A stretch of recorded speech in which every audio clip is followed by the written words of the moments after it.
谢宗文伫5月17就要开始啊，率也传出讲，即中国主动因国家选手来台湾参赛，甚至是要求选手呢爱先飞到香港或者是澳门地区，才当来到台湾。系因为这流程变甲真麻烦，地数不少中国选手可能会放弃参赛。另外，也有机关指出讲，不少民众参赛项目和主办单位乱改，目前有不到3000个选手退赛啊。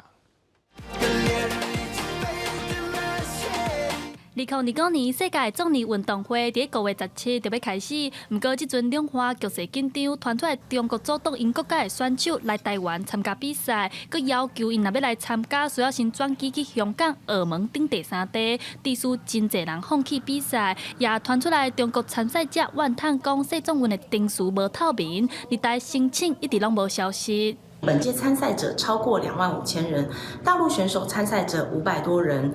大概是2%。入台签证的部分，我们都是依照中央规定提出申请。 谢仲文执行委员会表示，中国拢总有500挂的选手参加比赛，到4月23进前已经核准61个中国选手来台湾，核准过后也已经有34个人纳好入台证的费用。另外，也有议员批评谢仲文的安排手乱，造成侪选手已经退赛。 光是现在退费的选手就已经将近3000人，